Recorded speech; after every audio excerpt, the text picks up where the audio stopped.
नमस्कार दोस्तों, स्वागत है आप सबका हमारे इस चैनल पे। आज हम लोग जो बात करने वाले हैं एमपी पटवारी जो 2017 में 12 दिसंबर को मॉर्निंग वाली शिफ्ट हुई थी, तो उसमें जो कंप्यूटर सब्जेक्ट से रिलेटेड जितने भी क्वेश्चन पूछे गए थे, टोटल 20 क्वेश्चन पूछे गए थे, तो उनके क्वेश्चन के हम लोग आंसर देखेंगे। और जिन क्वेश्चन का सॉफ्टवेयर के थ्रू एक्सप्लेनेशन पॉसिबल होगा, तो सॉफ्टवेयर पर मैं आपको जैसे शॉर्टकट कुंजी, ये वर्ड हो गया, एक्सेल हो गया, इन सबको दिखा के लाइव पूरा A to Z आपको डिफाइन करके बढ़िया से विस्तार रूप से बता के उसको आंसर बताऊँगा, ठीक है। तो जैसा कि आप पिछली वीडियो आपने अगर मेरी देखी होंगी तो पता होगा मैं किस तरह से पढ़ा रहा हूँ। टोटल ये आपका 7वां लेक्चर है। अगर आपने पुरानी वीडियो नहीं देखी हैं तो डिस्क्रिप्शन में मैंने लिंक दे रखी है, क्योंकि ज़्यादातर रिपीटेड क्वेश्चन ही हैं, तो आप देख लीजिएगा। और चलिए टाइम का वेस्ट नहीं करेंगे, पहला क्वेश्चन शुरू करते हैं, ठीक है। MS एक्सेल में कॉलम को ए से लेकर जेड कॉलम तक पहुँचने तक, मतलब ए से लेकर जेड कॉलम पहुँचने तक नंबर्ड किया जाता है, ठीक। आगे बढ़ते हैं। जेड कॉलम के बाद सीरीज, जो सीरीज चल रही है, जैसे A B C D, इस तरह से कॉलम जो जाता है, मैंने आपको ऑलरेडी बताया था। पहले क्वेश्चन को पढ़ लेते हैं। सीरीज डॉट डॉट से शुरू हो जाती है और इस प्रकार आगे बढ़ती रहती है। मतलब जेड जहाँ से ख़त्म होता है वहाँ से क्या स्टार्ट होगा, उसके बाद आगे पूछ रहा है वो। आपका ऑप्शन है A B, अथवा ऑप्शन बी है A1 A2 1A 2B, या फिर 11A 22B। इस तरह से बताइए इसका कौन सा ऑप्शन करेक्ट होगा।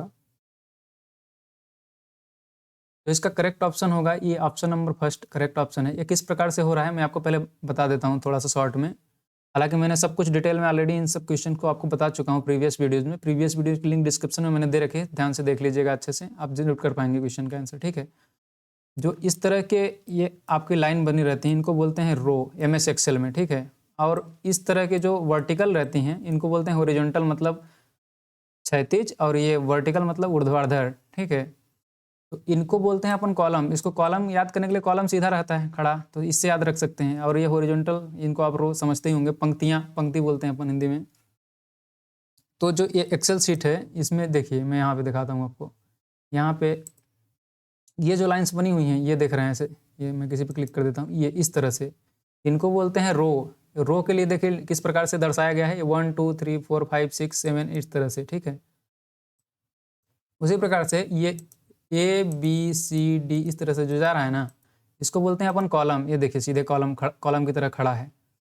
तो ये बोलना चाह रहा है जैसे कि ए से लेकर आप जेड तक जाओगे। देखिए मैं इसको स्क्रॉल इधर साइड में करता हूँ तो जेड आपको दिखेगा, WX, यहाँ देख रहे हैं, ये जेड पहुँच गए। अपन जेड के बाद क्या स्टार्ट हो रहा है, AB, फिर इस तरह से स्टार्ट होगा AC, CD, जो भी है, ये D, इस तरह से आगे बढ़ते जाएंगे। इसमें बहुत सारे आगे हैं। ये टोटल कितना आगे है इसको मैं दिखा दूंगा आपको। लेकिन जो इसमें मेन मुख्य रूप से जो क्वेश्चन पूछा गया है, मैं आपको नीचे वाला दिखाता हूँ। नीचे वाला बोले तो ये यहाँ देखिए 1048576, मतलब 10,48,576 टोटल रो होती हैं। ध्यान रखिए क्वेश्चन ऑलरेडी पूछा जा चुका है प्रीवियस व्यापम के किसी पेपर्स में, ठीक है। 10,48,576 आपके ये रो रहती हैं। और जो कॉलम रहती हैं, इसको आप इस साइड जाएंगे तो देखिए XFD ये लास्ट है, लास्ट कॉलम है आपका। और लास्ट रो क्या है, ये है आपकी 10,000, मतलब 10,48,576। और XFD आपकी जो है लास्ट कॉलम है। इसके यहाँ तक, मतलब जैसे अगर आप फर्स्ट में या लास्ट में आपको जाना है तो किस तरह से जाएंगे, इसकी जो शॉर्टकट की है मैं आपको बार बार माउस, जैसे कि मैं आपको जो है कीबोर्ड अपने स्क्रीन पे दिखाता हूँ, तो कीबोर्ड स्क्रीन पे दिखाने का हर सेंस होता है, क्योंकि क्वेश्चन जो है कीबोर्ड से भी पूछा जाता है। बहुत सारे क्वेश्चन पूछ जाते हैं कि ये बटन से क्या होता है, ये बटन कहाँ पे रहता है, इस तरह से, ठीक है। ये कंट्रोल प्लस ये आपके ये जो एरो की है लेफ्ट वाली, इसको दबाएंगे तो आप पहले पे पहुँच जाएंगे। और कंट्रोल के साथ राइट वाली दबाएंगे तो इधर राइट साइड में चले जाएंगे, आप सबसे लास्ट वाली राइट साइड कॉलम में चले जाएंगे। अगर ऊपर वाली दबाएंगे तो सबसे ऊपर में, टॉप में 1 नंबर में आ जाएंगे ये रो में। और सबसे नीचे जाना है तो आपको कंट्रोल के साथ ये आपकी नीचे वाली कुंजी दबाएंगे तो वहाँ पे पहुँच जाएंगे। समझ गए। चलिए, तो ये पहला जो क्वेश्चन था इसका एक्सप्लेनेशन अभी खत्म होता है। इस तरह से इसको ध्यान में रखिए। ये A to Z में जो दिखा रहा हूँ उसको अच्छे से समझने की कोशिश भी कीजिए। नहीं ये सुन लिया, पढ़ लिया, बस खत्म हो गया, तो ऐसे नहीं हो पाएगा। अगर आपको ध्यान रखना पड़ेगा तभी आप एग्जाम में कर पाएंगे। और पहली चीज़ मैं आपको पहले ही क्लियर करने देना चाहता हूँ कि अगर आपको लगता है कि आप सिर्फ ये जो शॉर्टकट कुंजी हैं, आप कुछ भी MS एक्सेल या वर्ड को रट के चले जाएंगे किताबों को, जैसे आपके मैं देख रहा हूँ बहुत सारे इंस्टीट्यूट्स में पढ़ाया जाता है कि एक ही दिन में पूरे शॉर्टकट के जितने हैं सब पढ़ा दिए एक ही लेक्चर में, और आपको लगता है कि आप वो कर पाएंगे, तो नहीं कर पाएंगे, डेफिनेटली नहीं कर पाएंगे, भूल जाएंगे। इतना भी आप रट लो, जब एग्जाम में आएगा कन्फ्यूज करने के लिए सब उसी तरह के शॉर्टकट कुंजी दे दिया जाएगा तो कन्फ्यूज हो जाओगे। इसलिए धीरे धीरे सीखो, हर वीडियो को देखो, हर वीडियो में 1-2 सीखो, डेफिनेटली हो जाएगा। किसी भी चीज़ का शॉर्टकट नहीं होता, मतलब बहुत आप आसानी से सक्सेस पाना चाहते हैं तो ऐसा नहीं हो सकता, मेहनत तो करना ही पड़ेगा। ठीक है, सेकंड नंबर क्वेश्चन को देखिए, एक वेबसाइट डॉट कुकी होती है। एक वेबसाइट जो होती है किस प्रकार की कुकीज होती है, यहाँ पे आप डाल सकते हैं गैर अस्थिर या अस्थाई अथवा सैद्धांतिक। बताइए इसका क्वेश्चन क्या होगा। ये मैं आपको ऑलरेडी बता चुका हूँ कुकीज किसको बोलते हैं, क्या होता है, मैंने शायद सेकंड लेक्चर जो था उसी में बता दिया था आपको सब कुछ डेफिनेटली। अभी आप इसका आंसर दीजिए पहले। इसका जो करेक्ट ऑप्शन होगा अस्थाई। अस्थाई मतलब अस्थाई फिक्स नहीं है। जो वेबसाइट अपन बनाते हैं, मान लीजिए PEB की वेबसाइट है या किसी की भी कोई भी साइट्स है, वेबसाइट जिसको अपन बोलते हैं, तो वो कभी भी फिक्स नहीं है कि हमेशा वो जीवन पर्यंत रहेगी। उसमें अपन एडिट भी कर सकते हैं, उसको चाहे तो हटा भी सकते हैं ज़रूरत पड़ने पर। जैसे मतलब नया वेबसाइट बन जाता है, किसी का सुनते होंगे वेबसाइट, दूसरी वेबसाइट बनी है, सर्वर डाउन हो जाता है, कभी कभी कुछ भी समस्या आ जाती है तो वेबसाइट को बदल दिया जाता है। तो वेबसाइट अस्थाई कुकीज होती है, एक प्रकार की कुकीज ही है जो कि अस्थाई होती है, ये कहना चाहता हूँ मैं। ठीक है, नेक्स्ट क्वेश्चन की ओर अपन बढ़ते हैं। ईमेल का पूर्ण रूप होता है, मतलब ईमेल का फुल फॉर्म क्या है, ये पूछ रहा है आपको। मेल तो आप सबको पता होगा, गूगल जो जैसे गूगल का जीमेल होता है, जीमेल अकाउंट हर किसी का रहता है, तो ये आपको पता ही होगा। उसी प्रकार से ईमेल का फुल फॉर्म पूछ रहा है। ईमेल का आपका ऑप्शन दिया हुआ है इलेक्ट्रोमैग्नेटिक मेल या फिर इलेक्ट्रॉनिक मेल और इमेज मेल। ध्यान रखिए यहाँ पे इलेक्ट्रॉनिक मेल लिखा है, मेल नहीं लिखा है, सॉरी शायद मैंने गलत पढ़ा है। दूसरा है इलेक्ट्रोमैग्नेटिक मेल और इलेक्ट्रॉनिक मेल, और चौथा है इंजन मेल। इनमें से कौन सा ऑप्शन आपको करेक्ट लग रहा है, मेरे को आंसर दीजिए। इसका जो करेक्ट ऑप्शन है ऑप्शन नंबर सी है, मतलब इलेक्ट्रॉनिक मेल। जैसे ई कॉमर्स होता है तो इलेक्ट्रॉनिक कॉमर्स, ये भी क्वेश्चन आया हुआ है कि ई कॉम मतलब से इलेक्ट्रॉनिक कॉमर्स मतलब फुल फॉर्म क्या होता है। उसी प्रकार से ईमेल का भी फुल फॉर्म पूछ दिया है अभी। इसका जो फुल फॉर्म होता है इलेक्ट्रॉनिक मेल होता है। इलेक्ट्रॉनिक मेल मतलब अब इसको बताने वाले मुझे नहीं लगता कोई चीज़ है, आपको सबको पता होगा। सूचनाओं को भेजते हैं अपन, किसी को मेल भेजते हैं, तो सूचनाओं को जैसे पुराने ज़माने में डाक के माध्यम से भेजा जाता था, अभी आपको जैसे किसी कंपनी में आप ज्वाइन हो गए तो कॉल लेटर वगैरह जो भी आपको आता है जनरली ईमेल के थ्रू ही मिलता है। किसी कंपनी से आप संपर्क करते हैं तो ईमेल करते हैं, रिज्यूम वगैरह भी भेजना है तो आप रिज्यूम वगैरह अटैच करके भेज देते हैं। ठीक है, आपको मैं अगर नहीं पता है, जिन लोगों के पास मैंने बताया कि ऑलरेडी मैं छोटे लेवल के लोगों के लिए बना रहा हूँ, जिनको कंप्यूटर के बारे में कुछ भी बेसिक भी नहीं पता है, उनके लिए मैं वीडियो बना रहा हूँ। ठीक है, तो उनको मुझे पता है कि शायद हो सकता है ईमेल ना पता हो। तो देखो आप जब गूगल क्रोम खोलते हो तो जब आप साइन इन करे रहते हो अपना ईमेल अकाउंट, तो यहाँ पे जीमेल का ऑप्शन देता है। यहाँ पे ये इसको बोलते हैं अपन जीमेल। इस तरह से मेरे को इतने सारे मैसेज आए हुए हैं, मेल आए हुए हैं मेरे को, इसको अपन बोलते हैं मेल।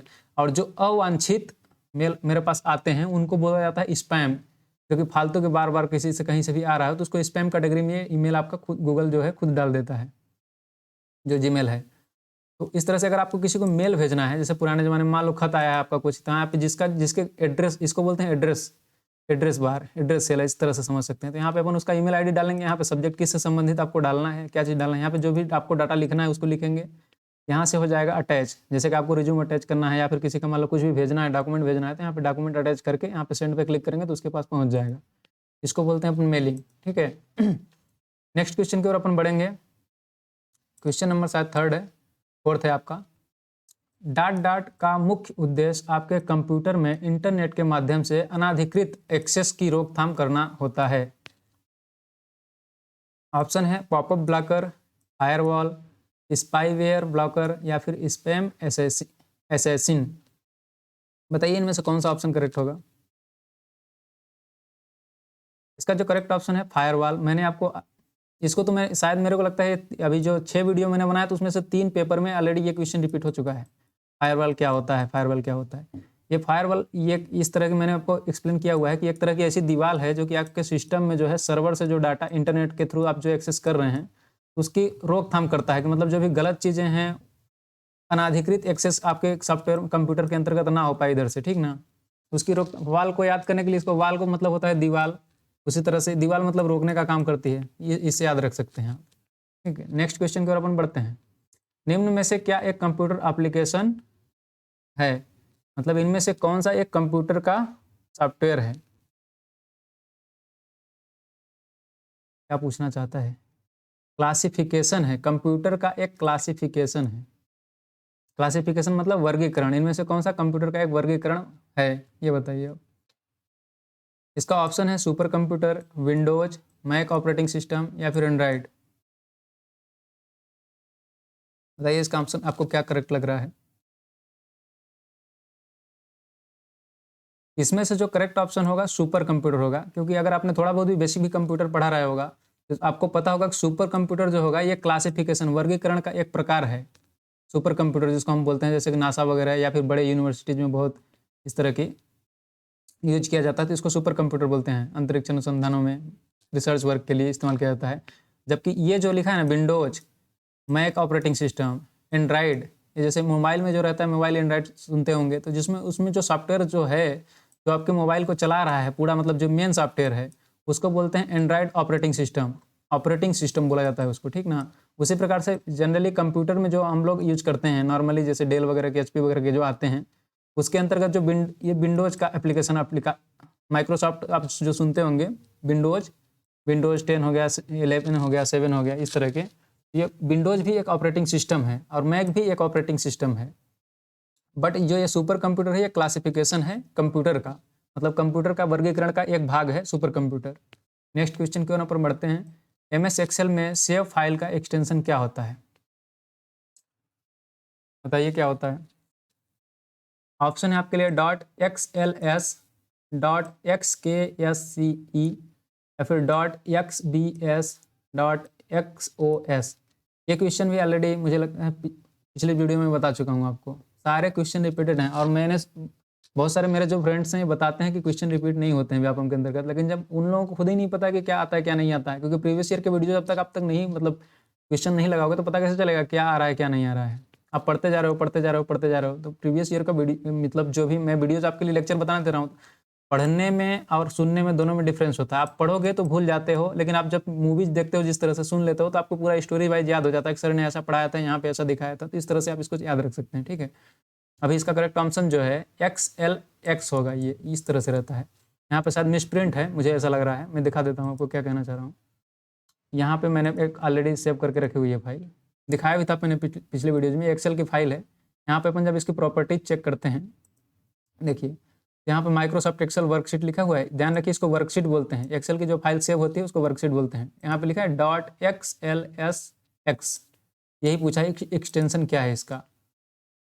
अगर आपको नहीं दिख रहा होगा तो जूम कर लीजिएगा, आपके इसमें सिस्टम में क्योंकि जूम नहीं हो पा रहा है, आपके यूट्यूब में जूम हो सकता है, जूम करके देख लीजिएगा। नेक्स्ट क्वेश्चन की ओर अपन बढ़ते हैं। MS वर्ड 2007 में हम कैरेक्टर्स को, ध्यान रखिए XLSX होता है। अगर ऑप्शन में ये मान लो एग्जाम्पल के लिए अगर नहीं भी दिया हुआ है ना, तो भी आप इसी का आंसर इसी को लगाओगे, क्योंकि ये किसी तरह से ये नहीं हो सकते हैं, ये तो पूरा काट ही दो, आप एलिमिनेशन प्रोसेस के थ्रू भी कर सकते हैं। MS वर्ड 2007 में हम कैरेक्टर्स को, कैरेक्टर्स मतलब शब्द जो आप लिख रहे हैं, को निम्नलिखित माइनर डायमंड में किस प्रकार सेट किया जाता है। ये भी मिसप्रिंटेड है, इसको गलत अच्छे से नहीं लिखा है। इसमें बीच में एक लाइन खींची हुई है जो एक्चुअल पेपर है उसमें, क्योंकि मैंने जब इसका ऑप्शन मिलाया बहुत सारे इसमें तो गलत मिसप्रिंटिंग हो जाती है कभी कभी। अब ये जैसे डायमंड लिखा हुआ है, चाहे भी इसमें कुछ भी लिख दो, मान लो कि आप मैंगो लिख रहे हो, ठीक ना, मैंगो, ये इसका कहने का मतलब है, तो बीच में ऐसे एक लाइन खींची हुई है, उसको आप किस प्रकार सेट कर सकते हैं, ये पूछने का क्वेश्चन जो पूछा गया है व्यापम के थ्रू, इसका मतलब ये है। तो ऑप्शन है आपके लिए छोटे फॉन्ट का उपयोग करके आप इस तरह से लिख सकते हैं, क्या मैंगो लिख के बीच में लाइन मार सकते हैं। उसमें जो लाइन मारने का मतलब दो वाला लाइन मारना मत समझिए, इसमें बीच में लाइन मारने का मतलब इसको बीच में से काट देने का है। स्ट्राइक थ्रू के रूप में फॉन्ट को सेट करना, टेक्स्ट को शीर्ष पर इंडेंट करके, या फिर इस स्मार्ट आर्ट का उपयोग करके आप इस तरह से लिख सकते हैं या इस तरह से लिख सकते हैं। बताइए किस तरह से लिख सकते हैं। ये आपको किसी भी बुक में नहीं मिलेगा, मैं आपको गारंटी दे रहा हूँ, क्योंकि मैंने ऑलरेडी पढ़ी हुई हैं बहुत सारी बुक्स, मुझे पता है। जब तक आप इसमें वर्ड में काम नहीं करोगे या इस तरह की वीडियोज नहीं देखोगे जो अच्छे से एक्सप्लेन कर रहा हूँ, जबकि यूट्यूब पे है भी नहीं, मिलता भी नहीं जल्दी, ठीक है, तो इसको आपको करके दिखा रहा हूँ मैं, तो इसको ध्यान से देखिए। और अगर आपको वीडियो मेरी यूजफुल लगती है तो चैनल को सब्सक्राइब कर लीजिएगा, क्योंकि मैं इस तरह के और भी बहुत सारी यूजफुल वीडियोज़ आपके लिए बनाता रहूँगा।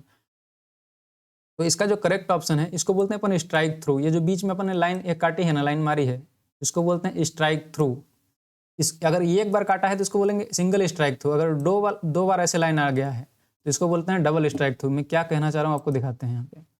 देखिए, मान लीजिए ये आपका लिखा हुआ है कुछ भी, अगर शायद छोटा दिख रहा हो तो इसको मैं पहले बड़ा कर देता हूँ। और मैंने ऑलरेडी बड़ा किया था पिछले वीडियोज में, थोड़ा और बढ़ा लेते हैं ताकि आपको और प्रॉपर दिखे। ठीक है, देखिए जैसे ये है ना आपका वीडियो प्रोवाइडेड, मान लीजिए कोई आपका यहाँ पे जूनियर है, या फिर मान लो आप काफ़ी कंपनी में अपने बड़ी पोस्ट पे हो, और कोई आपके अधीनस्थ जो कर्मचारी हों आपको रिपोर्ट बना के इस तरह से वर्ड पे आपको बहुत सारा डाटा लिख के, कंपनी का पूरा स्टोरी कहीं का कुछ भी लिख के आपको भेज रहे हैं।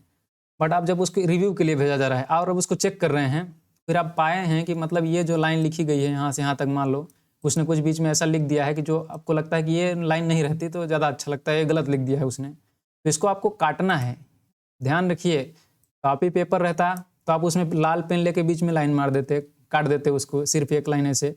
लेकिन ये वर्ड फाइल में आपको चूंकि भेजा गया है, क्योंकि अब कंप्यूटर का ज़माना है, तो इसको आप कैसे काटेंगे ये मतलब कहना का है। तो यहाँ पे देखिए, होम टाइप के अंतर्गत ये फ़ॉन्ट डायलॉग बॉक्स जो है आपका, फ़ॉन्ट टूल बॉक्स जो है, इसके अंतर्गत आपको यहाँ पे मिलता है स्ट्राइक थ्रू। देखिए लिखा है ना, इसको जब आप क्लिक करेंगे, ये देखिए लाइन आ गया, इसी को बोलते हैं लाइन मारना, इसको बोलते हैं स्ट्राइक थ्रू। ठीक है, और यहाँ पे अगर आप इसको यहाँ पे दोबारा से सेलेक्ट करके इसको हटाना चाहते हैं, अब इसको दोबारा से रिसेंड कर दीजिए उसको, कि देखो यहाँ गलती है, यहाँ गलती है, ऐसे कहीं कहीं जहाँ पे आपको लगता है वहाँ पे उसको भेज दीजिए, तो उसको रिव्यू करके दोबारा से उसको हटा के दूसरा कंटेंट जोड़ेगा वहाँ पे। समझ रहे हैं पॉइंट को?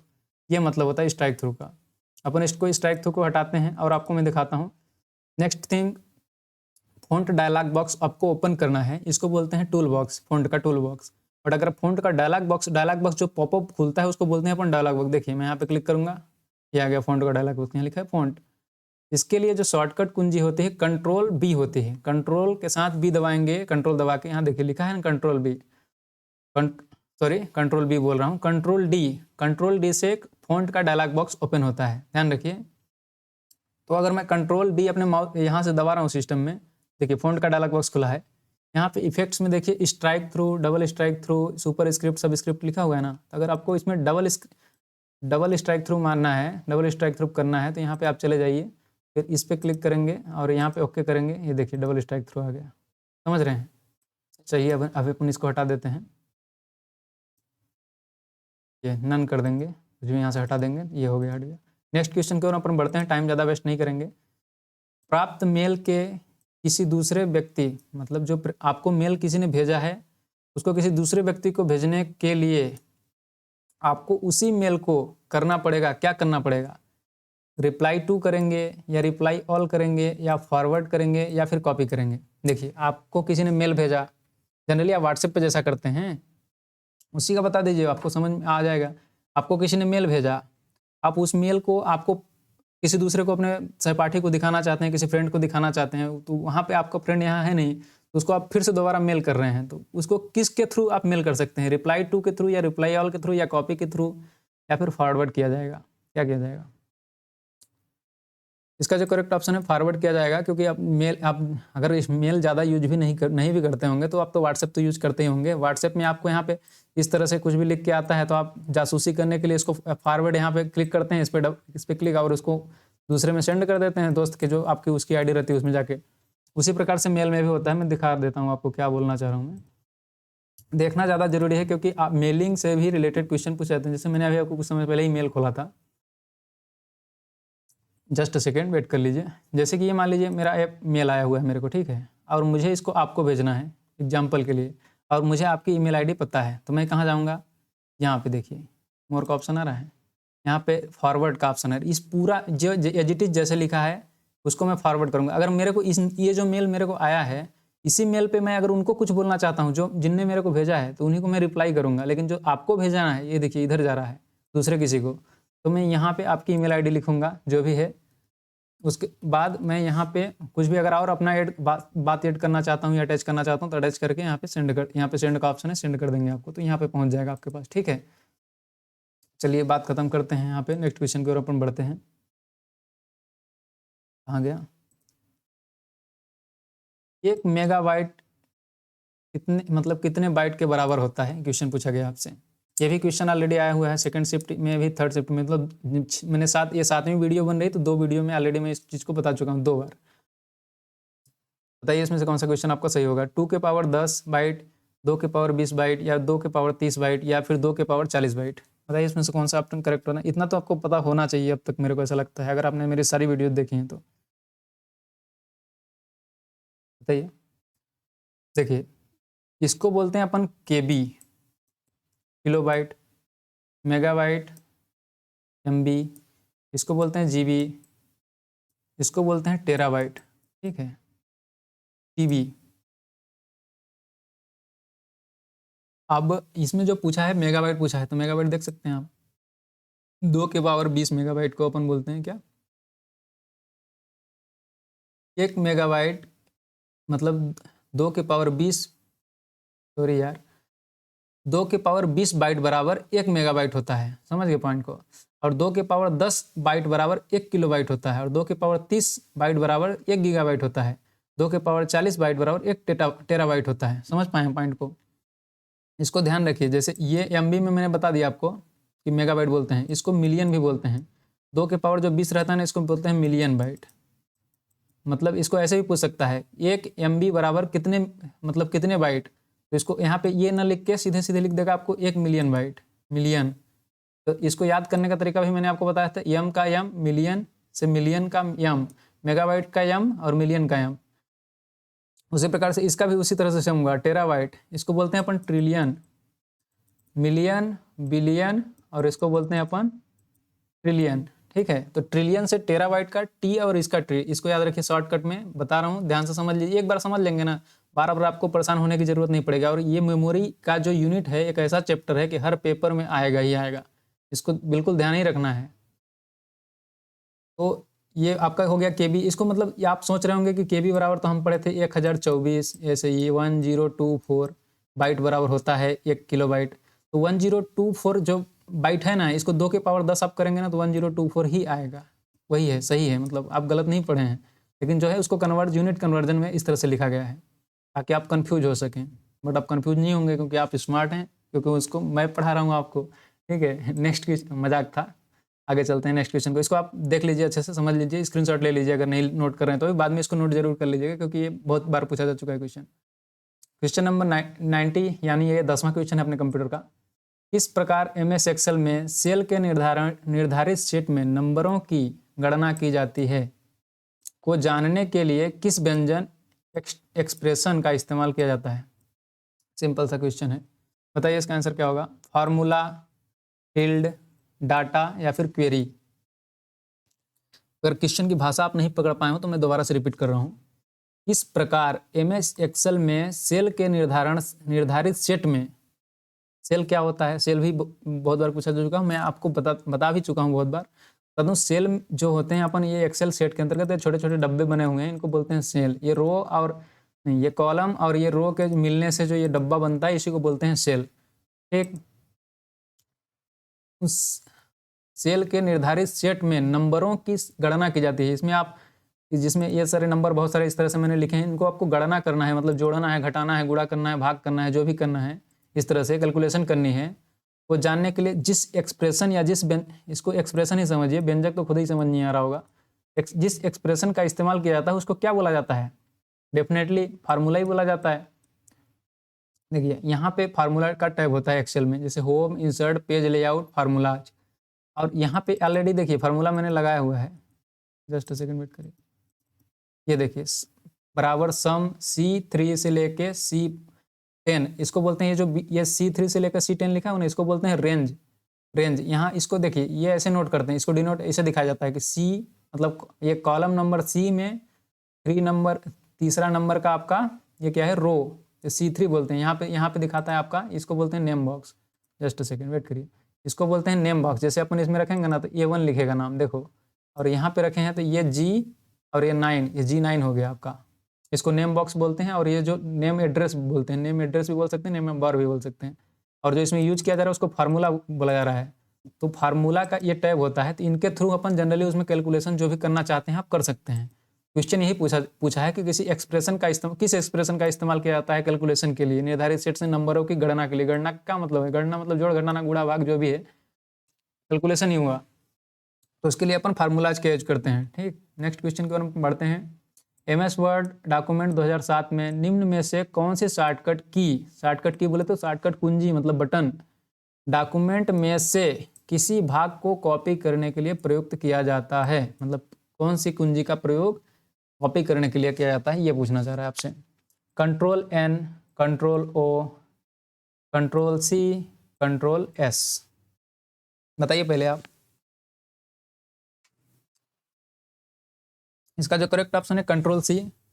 मैंने बहुत बार आपको बताया है कॉपी का, इसमें इसको सबसे ये तो सबको याद ही होता है। अगर मान लीजिए आप नहीं यह है आपको याद, तो घर पर आने की कोई ज़रूरत नहीं है। C से कॉपी, N से न्यू, याद रखिए फर्स्ट लेटर जो रहता है ना जनरली वही रहता है आपका। ये N से न्यू मतलब नया फाइल कोई आपको ऐड करना है तो Ctrl+N दबाएंगे, कॉपी करना है तो Ctrl+C से, पेस्ट करना है तो Ctrl+V से, V फॉर वैल्यू, और जो Ctrl+O जो है ये ओपन करने के लिए, कोई भी नई फाइल आपको ओपन करनी है तो Ctrl+O दबाते हैं। Ctrl+S से सेव, देखिए ज़्यादातर के जो है ना फर्स्ट लेटर ही हैं। Ctrl+O से याद रख सकते हैं, ये आप ओपन करेंगे। Ctrl+S से याद रखिए सेव करेंगे। Ctrl+New से करेंगे अपन नया, Ctrl+N से, Ctrl+C से अपन करेंगे कॉपी, Ctrl+V से करेंगे पेस्ट। नेक्स्ट क्वेश्चन की ओर अपन बढ़ते हैं। MS वर्ड में किस ऑपरेशन को अंडू और रीडू, अंडू का ये सिंबल क्या होता है ये भी क्वेश्चन पूछा गया है पटवारी में। अंडू रीडू प्रॉपर्ली अच्छे से एक्सप्लेन कर चुका हूं मैं आपको ऑलरेडी प्रीवियस वीडियोज की लिंक डिस्क्रिप्शन में है। इस वीडियो को देखने के बाद आप एक बार उनको डेफिनेटली देखिएगा अच्छे से, अगर आपको कंप्यूटर में 25 में से 25 नंबर लाने हैं तो। अंडू करने के लिए इनमें से किस शॉर्टकट कुंजी का उपयोग किया जाता है? ऑप्शन है आपके लिए Ctrl+X, Ctrl+O, Ctrl+Z, Ctrl+N। ये ऑप्शन तो आप काट ही दो, ये दो ऑप्शन, क्योंकि मैंने अभी कुछ समय पहले ऊपर ही देखिए बताया अभी आपको कुछ समय क्या है ऊपर। Ctrl+X, Ctrl+Z में से आप बताइए कौन सा आपको सही लग रहा है। इसका जो करेक्ट ऑप्शन है Ctrl+X होता है, सॉरी।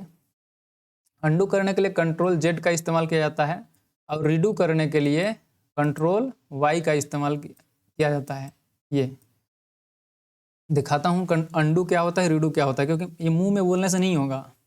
मैं भी परेशान होता था पहले, आप भी परेशान हो रहे होंगे अगर आप इस वीडियोज़ को देख रहे हैं, तो मेरा ये मानना है, क्योंकि ये एक्सपर्ट लोगों के लिए मैंने ये वीडियो नहीं बनाई है। आप जैसे और जो सामान्य लोग हैं जिनके पास कंप्यूटर नहीं है, जिन करके नहीं देख सकते हैं, उनके लिए ही मैंने वीडियो बनाई है। घबराने की ज़रूरत नहीं है, सब कुछ मैं आपको A to Z point two point दिखा के बताऊँगा। देखिए Ctrl+X क्या होता है, कट। देखिए कट मतलब काटना, ये कैंची जैसा होता है ऐसे, इसका निशान भी कैंची जैसा होता है। जब आपको अंडू का जब आया था प्रीवियस वीडियोज में देखेंगे तो ये कैंची जैसा इसका भी होता है। तो Ctrl+X से मैंने याद करने के लिए बताया था कि X से कैंची रहता है, काटने के लिए होता है Ctrl+X। Ctrl+Z से होता है क्या, अंडू।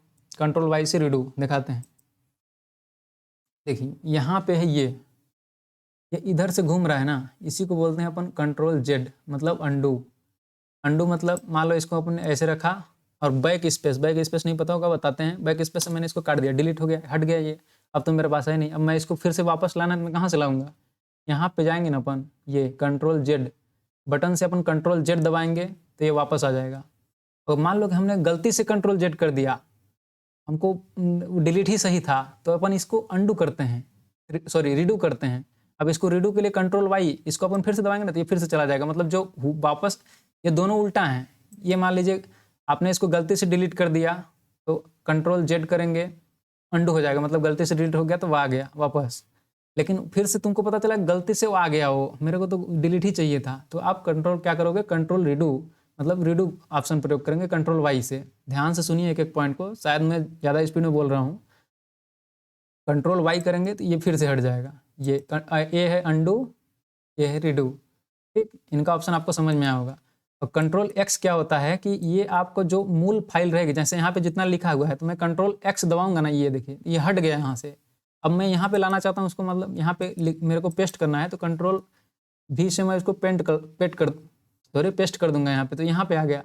पर जो कॉपी और पेस्ट में डिफरेंस इतना सा है कॉपी और कट में, कि कॉपी में यहाँ पे भी रहेगा, देखिए यहाँ पे भी रहेगा ये, और यहाँ पे मैं पेस्ट कर दूँगा तो यहाँ पे भी रहेगा दोनों जगह। बट अगर इसको मैं कंट्रोल एक्स करूँगा तो यहाँ से हट जाएगा और जहाँ पे डालूंगा फिर वहीं पे सिर्फ पेस्ट होगा। ये पॉइंट, दोनों में सिर्फ इतनी डिफरेंस है, ध्यान रखिए। और माउस में मैं आपको इसमें कीबोर्ड में दिखाता हूँ कहाँ पे क्या बोल रहा हूँ मैं। ये है कंट्रोल, देख रहे हैं, ये कुंजी है कंट्रोल, इसको बोलते हैं। कंट्रोल जेड से हो गया अंडू, कंट्रोल जेड से हो गया, ये वाई से हो जाएगा आपका रीडू, इसको दबा के इसको दबाएंगे तो रीडू हो जाएगा। कंट्रोल प्लस एक्स दबाएंगे तो कट हो जाएगा, कंट्रोल प्लस सी दबाएंगे तो कॉपी हो जाएगा, कंट्रोल प्लस वी दबाएंगे तो पेस्ट हो जाएगा, कंट्रोल और एन दबाएंगे तो नई फाइल ओपन हो जाएगी। नई फाइल यहाँ पे आ जाएगी, जैसे ये एक वर्क आपकी डॉक्यूमेंट रखा हुआ ना वर्ड का, तो दूसरी यहाँ पे ऐड हो जाएगी एक और कंट्रोल प्लस ओ करेंगे तो ये दूसरी फाइल जो अगर कोई रहेगी यहाँ पे तो वहाँ पे आप ओपन सेक्शन में चले जाएंगे तो उसको नया आपको आप खोल सकते हैं। ये मतलब है, इतनी शॉर्टकट मैंने बताई हैं, ध्यान से इसको वीडियो को थोड़ा सा रिवर्स लेके फिर से एक बार 10 सेकंड 20 सेकंड जो भी है उसको सुन लीजिए, पहले अच्छे से देख लीजिए, ठीक है। अपन नेक्स्ट क्वेश्चन की ओर अपन बढ़ते हैं। एमएस वर्ड प्रोसेसर का सर्वश्रेष्ठ रूप से उपयोग निम्न के लिए किया जाता है। मतलब एमएस वर्ड का प्रयोग, सॉरी एक वर्ड प्रोसेसर लिखा है, वर्ड प्रोसेसर को एमएस वर्ड से ही समझ सकते हैं। वर्ड का उपयोग सर्वश्रेष्ठ रूप से उपयोग निम्न के लिए किया जाता है। किस लिए किया जाता है वर्ड का, इसी को बोलते हैं वर्ड। ज़्यादा ध्यान लगाने की जरूरत नहीं, यहाँ पे लिखा है मतलब वर्ड, हाँ इसी को बोलते हैं। इसका उपयोग किस लिए किया जाता है, ऑप्शन दिया है आपके लिए। चित्र को पेंट करने के लिए, डायग्राम बनाने के लिए, स्टोरी टाइप करने के लिए, आय और व्यय निकालने के लिए, आय व्यय का लेखा जोखा जो भी है अकाउंटिंग से संबंधित। इसमें से कौन सा ऑप्शन आपको करेक्ट लग रहा है बताइए मुझे। इसका जो करेक्ट ऑप्शन होगा स्टोरी टाइप करने के लिए। मैंने बताया था अभी कुछ समय पहले कि अगर आपके अधीनस्थ कर्मचारी हैं तो कहीं पे कुछ स्टोरी टाइप कर रहे हैं, कहीं गांव में विजिट करने गए हैं तो उसका आपको रिपोर्ट बनाना है, यहाँ पे वर्ड में टाइप किया जाता है। वो देखिए मैंने इतना सारा सब कुछ लिखा हुआ है ऑलरेडी, तो ये लिखने के लिए जनरली यूज किया जाता है वर्ड का प्रयोग, ठीक। और जो एक्सेल का प्रयोग किया जाता है, ये देखिए आय और व्यय के लिए स्प्रेडशीट जो भी है आपके अकाउंटिंग से संबंधित जितना भी है, स्टूडेंट्स का डाटा कितना कैसा किसका पैसा है, कितना कितना रोल नंबर है, दुनिया भर की चीज़ें कैलकुलेशन से संबंधित जितना भी चीज़ें हैं, ये आपकी इस एक्सेल शीट पे काम किया जाता है। चित्र को पेंट करने के लिए या फिर डायग्राम बनाने के लिए, इन दोनों के लिए पेंट का इस्तेमाल किया जाता है। पेंट भी एक तरह का सॉफ्टवेयर ही होता है, दिखाते हैं आपको। देखिए यहाँ पे है ना पेंट एक ऐप है, इसमें जो है अपन पेंटिंग कर सकते हैं छोटा मोटा, कुछ भी इस तरह का डायग्राम बनाना है जैसे इमोजी वगैरह, इस तरह से अब इसमें कुछ भी बना सकते हैं इस तरह से, ठीक। इस तरह से आप मुस्कुराते रहें, पढ़ते रहें, ठीक है। नेक्स्ट क्वेश्चन की ओर अपन बढ़ते हैं। एक कंप्यूटर में मात्र एक ही प्रोसेसर होता है जिसे निम्न नाम से जाना जाता है। मतलब एक कंप्यूटर है जिसके अंतर्गत सिर्फ एक ही प्रोसेसर है, उसको किस नाम से जाना जाएगा ये पूछना चाहते हैं आपसे। पहले अगर आपको क्वेश्चन सॉल्व करना है तो पहले क्वेश्चन को पकड़ा करिए, बात को पकड़िए, क्योंकि क्वेश्चन जो है घुमा देता है। अगर हिंदी में नहीं समझ में आता है कुछ बच्चों को, वो इंग्लिश में कन्वर्ट करके वहाँ पे देख लीजिएगा, क्योंकि जो कुछ क्वेश्चन ऐसे होते हैं जो हिंदी में नहीं समझ में आते हैं, तो उसको इंग्लिश में एक बार जरूर देखिएगा क्वेश्चन अटेम्प्ट करने से पहले। एक कंप्यूटर में मात्र एक ही प्रोसेसर है तो उसको क्या नाम कहा जाएगा, क्या कहा जाएगा, ये ऑप्शन है आपके लिए। Uni processor, multi processor, multimeter या मल्टी थ्रेडेड।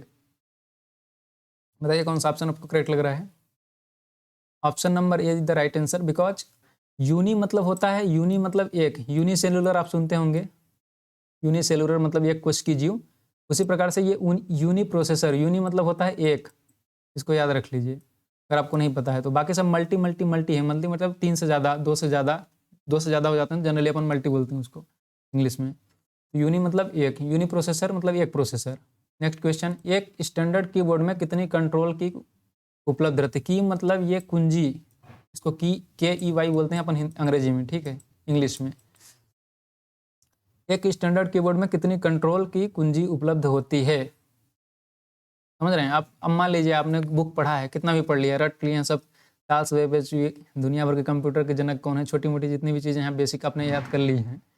कितने क्वेश्चन आए हैं उससे आप बताइए मेरे को। 95 मतलब ये आपके 15वां क्वेश्चन चल रहा है, कितने क्वेश्चन फंस रहे हैं उससे, कोई क्वेश्चन नहीं। ज़्यादातर क्वेश्चन MS वर्ड और MS ऑफिस एक्सेल से ही हैं, ठीक है। इसलिए मैं बोल रहा हूँ कि मैं को वीडियो बना रहा हूँ क्योंकि मुझे पता है कि आपको ज़रूरत है इसकी, मुझे अंदर से फील होती है, इसलिए मैं बना रहा हूँ, ठीक है ना। तो इसको ध्यान से देखिए और समझिए, और अगर मेरी मेहनत आपको लगती है कि नहीं ठीक मैं काम कर पा रहा हूँ, अगर कुछ गलती लग रही है तो उसको बताइए कमेंट बॉक्स में कि सर आप ये गलत पढ़ा रहे हो या फिर आप इस तरह से इसमें सुधार कर सकते हैं, मैं उसको डेफिनेटली सुधार करूँगा। और अगर आपको मेरी मेहनत लग रही है कि नहीं सही से सर ठीक काम कर रहे हैं, तो चैनल को सब्सक्राइब कर लीजिएगा, ताकि मैं इस तरह के मुझे मोटिवेशन मिले कि हाँ कुछ लोग मेरे वीडियोज़ को देख रहे हैं, इसमें मेरे को पता चलता है। ठीक है, अब इसमें देखिए दिखा देते हैं आपको, आप खुद बताइए इसमें कितने कंट्रोल कुंजी हैं। ऑप्शन तो आपका दिया ही है 1 2 3 4, बताइए कितने कंट्रोल के कुंजी हैं। इसको तो मैंने जनरली दिखाता हूँ, तो आपको इसी को दिखाता हूँ। एक देखिए यहाँ पे लिखा है CTRL, CTR को RL को बोलते हैं कंट्रोल, यहाँ पे भी लिखा है CTRL। देखिए एक कुंजी ये हो गई, एक कुंजी ये हो गई। कहाँ जाने की ज़रूरत है आपको, कुछ पढ़ने की ज़रूरत नहीं है इसके लिए। अगर आप देखे हुए हैं ना सब कुछ A to Z, सब कुछ समझ रहे हैं, जितना मैं बता रहा हूँ ऑलरेडी सभी वीडियोज में बनाऊंगा, जितने भी वीडियो बना रहे हैं अगर अच्छे से देख रहे हैं ना, तो आप इसको जरूर कर पाएंगे। Option number second is right answer. Next question को बढ़ते हैं, क्योंकि टाइम आपका ज़्यादा वेस्ट हो रहा होगा मुझे पता है, बट सॉरी फॉर दैट। निम्नलिखित में से किस कुंजी का इस्तेमाल एक वर्ड या लाइन को डिलीट करने के लिए किया जाता है? निम्नलिखित में से किस कुंजी का इस्तेमाल एक वर्ड मतलब अपना वर्ड, माइक्रोसॉफ्ट वर्ड, या लाइन को डिलीट करने के किया जाता है? वर्ड मतलब यहाँ पे माइक्रोसॉफ्ट वर्ड का जो है वर्ड है, अक्षर, एक अक्षर को या फिर उसका जो लाइन है पूरी लाइन को डिलीट करने के लिए किया जाता है। किस कुंजी का इस्तेमाल किया जाता है? अल्ट का, शिफ्ट का, इंसर्ट का, या फिर बैक स्पेस का? ये तो आपको पता होगा, मोबाइल में भी रहता है, क्योंकि ये बैक स्पेस आपका राइट आंसर है। बैक स्पेस में ऐसे नहीं रहता, इसको बोलते हैं अपन बैक स्पेस, दिखाते हैं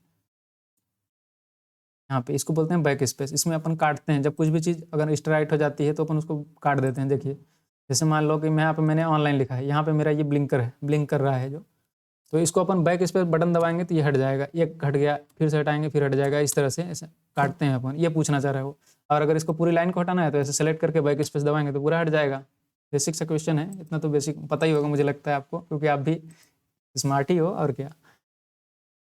नेक्स्ट, और ये इनको भी देख लीजिए, अल्ट शिफ्ट इंसर्ट, ये भी कुंजी हैं। शायद हो सकता है अभी कंट्रोल का पूछा है, अल्ट शिफ्ट से पूछ देते। अल्ट के भी दो कुंजी रहती हैं, ये अल्ट और ये अल्ट, दोनों सेम ही है। अल्ट GR लिखा है बोले, लेकिन ये दोनों का फंक्शन सेम होता है। और इंसर्ट का कुंजी यहाँ पे कहीं पे होगा, यहाँ पे देखिए इंसर्ट है। शिफ्ट, ये शिफ्ट, ये शिफ्ट, दो के जोड़े में है जनरली। नेक्स्ट क्वेश्चन की ओर बढ़ते हैं। एक कंप्यूटर के हड़बड़ाइए मत, पढ़ने के टाइम पे मत हड़बड़ाइए। जितना आप दूसरे चीज़ों में टाइम को इन्वेस्ट करें, उधर से माइनस करके पढ़ने में लगाइए। ठीक, पढ़ाई से काम चोरी करोगे तो फिर दिक्कत है। 10 मिनट में कोई कितना पढ़ा देगा आपको, आप खुद सोच के देखो ना। 10-20 क्वेश्चन हैं तो कम से कम आधे घंटे तो 40 मिनट, तो 20 क्वेश्चन का 40 मिनट लगना ही चाहिए। एक क्वेश्चन को अगर 2 मिनट भी एक्सप्लेन नहीं करूँगा तो फिर मैं क्या ही एक्सप्लेन कर रहा हूँ। फिर पढ़ के मैं बस आपको आंसर ही की अपलोड कर देता हूँ, फिर आप देखते रहना, तो फिर तो आपको कहीं से भी मिल जाएगा। बताने का मेरा कोई मतलब ही नहीं निकलेगा। इस वीडियो में मैं ज़्यादा बात कर रहा हूँ, सॉरी। नेक्स्ट क्वेश्चन की ओर अपन बढ़ते हैं। एक कंप्यूटर के 4 प्रमुख कार्यों का निम्न में से कौन सा क्रम सही है? समझ में आया बात आपको? ऑप्शन देखिए फिर समझ में आए तो। पहले कंप्यूटर प्रोसेस करता है, फिर उसके बाद आउटपुट दे देता है, फिर उसके बाद इनपुट लेता है, फिर उसके बाद स्टोर करता है। ये कहने का ऑप्शन पहला ऑप्शन है। या फिर पहले इनपुट, फिर आउटपुट, फिर प्रोसेस, फिर स्टोरेज। या फिर ऑप्शन नंबर थर्ड, प्रोसेस करेगा, फिर स्टोरेज, फिर इनपुट, फिर आउटपुट, या फिर इनपुट, फिर प्रोसेस, फिर आउटपुट, फिर स्टोरेज। बताइए इनमें से कौन सा ऑप्शन आपको करेक्ट लग रहा है? Correct option is D. Upon computer में यहाँ पे कुछ भी टाइप कर रहे हैं या फिर माउस से यहाँ पे कुछ भी मैं लिख रहा हूँ, तो ये इनपुट हो रहा है। उसके बाद उसको प्रोसेस करता है हमारा इसका जो प्रोसेसर है CPU। उसके बाद इसको डिस्प्ले पे दिखाया जाता है, तो ये हो गया आउटपुट। फिर इस जैसे मतलब मान लो कि मैं यहाँ पे इनपुट दे दिया, ये लिख दिया, ये इनपुट हो गया। प्रोसेस के थ्रू यहाँ पे लिखा जा रहा है, मैं दे तो इनपुट रहा हूँ, ठीक है, समझ रहे हैं? अब प्रोसेस हो गया, प्रोसेस और इनपुट दोनों हो गया, आउटपुट भी हो गया, क्योंकि ये यहाँ पे दिख गया आपको, मेरे को दिख रहा है आउटपुट है। बट जब मैं इसको जब फाइल को जाके सेव करूँगा ना इसको, तब जाके ये स्टोर मेरे मेमोरी में जाके स्टोर होगा। अभी स्टोर नहीं है ये जो चीज़ें मैं यहाँ पे लिख रहा हूँ। ठीक, नेक्स्ट क्वेश्चन की ओर अपन बढ़ते हैं।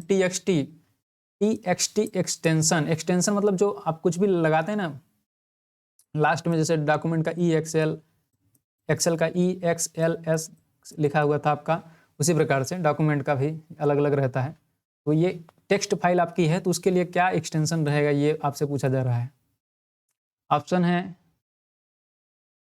मैं ही बता दिया आपको, टेक्स्ट फाइल, इमेज फाइल, या फिर ऑडियो फाइल, या फिर adobe Acrobat file. Correct option text file होगा। इसमें नाम में भी छुपा हुआ है टेक्स्ट, टेक्स्ट मतलब शब्द, TEXT इसको लिखते हैं अपन टेक्स्ट को हिंदी अंग्रेजी में। और इसका जो ये वाला पार्ट, ये वाला और ये वाला उठा के इसको एक्सटेंशन बनाया गया है। दिखाते हैं आपको फाइल में कहीं पे। देखिए ये मैंने फाइल सेव कर रखी है नोटबुक की। इसको अपन यहाँ पे इसका प्रॉपर्टीज चेक करेंगे। Sorry just a second. यहाँ पे देखिए प्रॉपर्टीज में यहाँ पे इसका नाम लिखा हुआ टेक्स्ट डॉक्यूमेंट डॉट txt लिखा है डॉट txt। तो इसी को पूछ रहा है कि एक्सटेंशन क्या होता है इसका। जैसे इमेज का jpg होता है उसी प्रकार से। नेक्स्ट क्वेश्चन की ओर अपन बढ़ते हैं। निम्न में से कौन सी एक इनपुट डिवाइस है? निम्न में से कौन सी एक इनपुट डिवाइस नहीं है? OCR, कीबोर्ड, मॉनिटर या फिर MICR? बताइए। इनका फुल फॉर्म भी पता होना चाहिए आपको, अगर नहीं पता है तो पता करिए। मैं बता रहा हूँ हालांकि, सॉरी। पहले इनका ऑप्शन आप करेक्ट ऑप्शन अपनी तरफ से दीजिए, फिर मैं आंसर देता हूँ आपको। क्या लग रहा है आपको? इसका जो करेक्ट ऑप्शन होगा, देखिए इनपुट डिवाइस नहीं है। कीबोर्ड से तो आप इनपुट करते ही हैं। मॉनिटर ही पता है आउटपुट डिवाइस है, सबको पता है। मॉनिटर हो गया, प्रिंटर हो गया, ये आउटपुट डिवाइसेस हैं आपकी। कीबोर्ड हो गया आपका, या फिर माइक हो गया, ये इनपुट डिवाइस हैं। आउटपुट में और किसको ले सकते हैं अपन? बताया मैंने, मॉनिटर हो गया, प्रिंटर हो गया, इस तरह की जो भी डिवाइस जिसमें आप आउटपुट ले रहे हैं उसको आउटपुट डिवाइस बोलते हैं। इनपुट डिवाइस ये आप कीबोर्ड हो गया, इनपुट डिवाइस है। इसको क्या बोलते हैं? ये रुकिए पहले इसको देख लेते हैं अपन। ये OCR मतलब ऑप्टिकल कैरेक्टर रिकॉग्नाइजेशन। ये कहाँ रहता है? इसका क्या मतलब है? ये जो अपन ऑप्टिकल से मतलब समझते हैं, ऑप्टिकल मतलब होता है प्रकाशीय। प्रकाशीय मतलब जैसे QR कोड बना रहता है, मान लो फोन पे गूगल पे चलाते हैं आप, QR कोड इस तरह से बना रहता है। इसको अपन हम लोग रीड नहीं कर सकते, बट एक कंप्यूटर रीड कर सकता है। स्कैन करते हैं अपन इसको, ये रीड कर लेगा कि इसमें क्या लिखा है, डाटा जो भी आपका मोबाइल नंबर कुछ भी, आप तो सब कुछ QR कोड के थ्रू से हो जाता है। ये कि इस प्रकार का QR कोड होता है लाइन फॉर्मेट में। ये OCR होता है, ऑप्टिकल कैरेक्टर रिकॉग्नाइजेशन। और ये MICR जो होता है, इसका मैग्नेटिक इंक कैरेक्टर रिकॉग्नाइजेशन, इसका फुल फॉर्म होता है। इन दोनों का फुल फॉर्म भी याद रखिए। इसका फिर से बोल दे रहा हूँ, मैग्नेटिक इंक कैरेक्टर, C से कैरेक्टर और R से रिकॉग्नाइजेशन। ये जो चेक होता है आपका, चेक इस तरह से यहाँ पे नंबर लिखे रहते हैं, कुछ 8-9 नंबर का रहता है, कि इसमें चेक नंबर भी रहता है आपका एक अलग अलग तरह से, इस तरह से। लास्ट में इधर आपका नाम लिखा रहता है, यहाँ पे साइन करने के लिए रहता है। तो ये जो नंबर लिखे रहते हैं ना, ये मैग्नेट के बने होते हैं ये इस तरह से। तो इसको जो है अपन चेक को जब मशीन में डालते हैं ना, तो वहाँ पे वो लोग ऑलरेडी इसको रीड करता है वहाँ पे। ये जो फिजिकल आपका अकाउंटेंट जो बैठा हुआ तो इसको देखेगा, समझेगा, लेकिन इसको जो है स्कैन करके भी मतलब मशीन में डाल के भी वेरीफाई किया जा सकता है। इंटरनेट एक है, लास्ट क्वेश्चन है। इंटरनेट क्या है बताइए? नेटवर्क्स का नेटवर्क, या फिर वेबसाइट, सर्वर, या फिर होस्ट? कौन सा ऑप्शन आपको करेक्ट लग रहा है बताइए? इंटरनेट क्या है? इंटरनेट जब आप पढ़ते हैं तो शुरू में ही आपको बताया जाता है कि इंटरनेट एक नेटवर्क्स का भी नेटवर्क्स है। ठीक है, ये ऑप्शन आपका करेक्ट ऑप्शन है, सबको पता होगा। तो ये था आज की वीडियो। उम्मीद करता हूँ आपको वीडियो पसंद आई होगी। अगर आपको वीडियो पसंद आई होगी तो चैनल को लाइक और वीडियो को लाइक करके चैनल को सब्सक्राइब जरूर से कर लीजिएगा, क्योंकि चैनल को जब आप सब्सक्राइब करेंगे तभी मुझे पता चलेगा कि आपको वीडियो पसंद आ रही है कि नहीं भी आ रही है। आप जो भी आपका कमेंट है उसको कमेंट सेक्शन में भी जरूर डालिएगा, ताकि मुझे जो भी इम्प्रूवमेंट अगर कुछ करवाना चाहते हैं तो मैं उसको इम्प्रूवमेंट जरूर करूँगा। ठीक है, तब तक के लिए हंसते रहिए, मुस्कुराते रहिए, और मिलते हैं अपन नेक्स्ट वीडियो में। तब तक के लिए tata, take care, bye bye, good night.